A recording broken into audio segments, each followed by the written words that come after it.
प्यारे बच्चों, बहुत बहुत प्यार। खुदावन आप सबको जिंदगी दे, हमेशा खुश रखे, आमीन। बच्चों, आज का मेरा मौजू है कलीसिया और कलीसिया की खिदमत करने वाले लोग, यानी जो लोग चर्च में खिदमत अंजाम देते हैं। तो बच्चों, जब आप छोटे थे, आप लोगों को दुनिया का और अपने कलाम का कुछ भी पता नहीं था।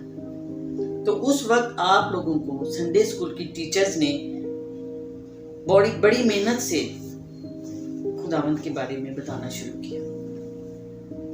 आप लोगों की मदद की।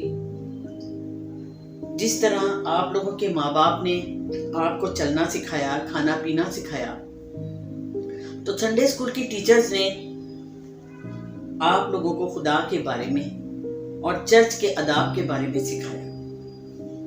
12 साल की उम्र तक वो आप लोगों को मजहबी तालीम देती रही, बेलॉस। उनको चर्च या कलीसिया तनख्वाह नहीं देती, लेकिन इसके बावजूद उन्होंने बड़ी जांफिशानी से बच्चों को तैयार किया। इसके बाद बारी आती है चर्च में शमूलियत की। बिशप साहब बच्चों को मुस्तकिम करते हैं और बच्चे खुदावंद की मेज के पास आने के काबिल होते हैं और कलीसिया के मेंबर बन जाते हैं। इसी तरह कलीसिया को संभालने, चर्च की दौड़ धूप संभालने के लिए चर्च कमेटी बनाई जाती है। ये 12 लोगों पर मुश्तमिल होती है। वो दिन रात मेहनत करते, चर्च की प्रोग्रामों को तश्कील करते, चर्च इमारत की तामीर, बाहर के सब काम, यानी चर्च कमेटी रीढ़ की हड्डी की तरह बेलौस काम करती है। पास्टर साहब जो हुक्म देते हैं उसको पाया तक मील तक पहुंचाते हैं। इसी तरह सिक्योरिटी, जो कि हमारी हिफाजत करने के लिए है। फिर आती है बारी रफ़ाक़त ख़वातीन की, जो चर्च कमेटी के साथ मिलकर काम करती है। और फिर क्वायर, जिसकी वजह से चर्च में रूहानियत आती। इन सब के ऊपर इन सर के ऊपर जो हाथ है वो है पादरी साहब का, जो कि कलीसिया को सीधे राह पर लाता है। कलाम के वसीला से पादरी का किरदार चर्च में सबसे अजीम और बड़ा है। उसी के हुक्म से सब काम होते हैं। इन सब की रहनुमाई करना पादरी साहब का फर्ज होता है। जैसे गाड़ी में बहुत से लोग सवार होते हैं और ड्राइवर उनका मुहाफिज होता है, पादरी साहब का किरदार भी यही है। मेरा आप सबको ये सब बातें बताने का मतलब सिर्फ ये है कि ये सब अपनी अपनी जिम्मेदारियां बड़ी खुशउस्लूबी से निभाते हैं। जब तक ये सब मिलकर काम ना करें, चर्च का कोई काम कामयाब नहीं होता।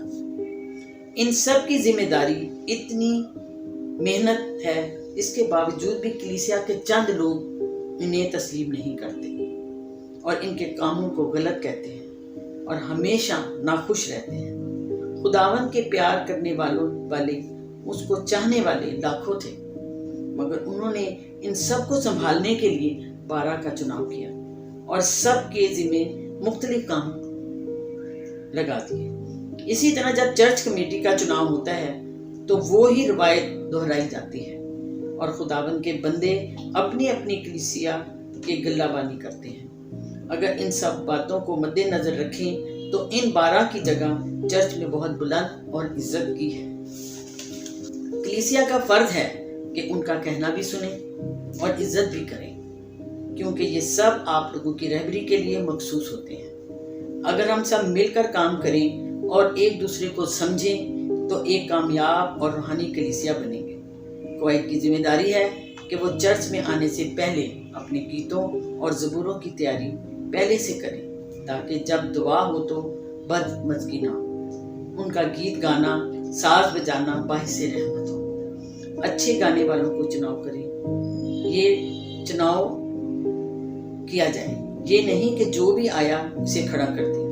इसी तरह से कलीसिया के बहुत से फ़राइज़ हैं, कलीसिया के भी बहुत से फ़राइज़ हैं। चर्च आप लोगों का है। कमेटी, पादरी, रफ़ाक़त ख़वातीन, सिक्योरिटी के लोग तो तब्दील होते ही रहते हैं, मगर कलीसिया वही रहती है। अगर ख़ानदान की सूरत में तो आप लोगों का भी फ़र्ज़ है कि अपने घर का ख्याल करें। सिर्फ बैठे बैठे पादरी, चर्च कमेटी की बुराइयां ही ना ढूंढें, बल्कि आगे बढ़कर उनका साथ दें। اتنی بڑی کلیسیا میں اگر کوئی الیکٹریشنر ہے تو وہ بجلی کے انتظام کو دیکھے، وقت نکال کر پنکھوں لائٹ کو دیکھے، اگر کوئی ساؤنڈ کے بارے میں جانتا ہے تو ساؤنڈ سسٹم کو سنبھالے۔ غرض کہ آپ جو بھی کام جانتے ہیں وہ اپنے گھر میں بھی تو اس کا استعمال کرتے ہیں، ویسے ہی اپنے آپ کو خدا کے گھر میں بھی استعمال کریں، پھر دیکھیں کہ آپ کا چرچ کتنی ترقی کرتا ہے۔ خداوند آپ سب کو برکت دے۔ باتیں تو بہت سی ہیں لیکن عقل مند کے لیے اشارہ ہی بہت ہے۔ ہم سب مل کر خدا کے گھر کا خیال کریں۔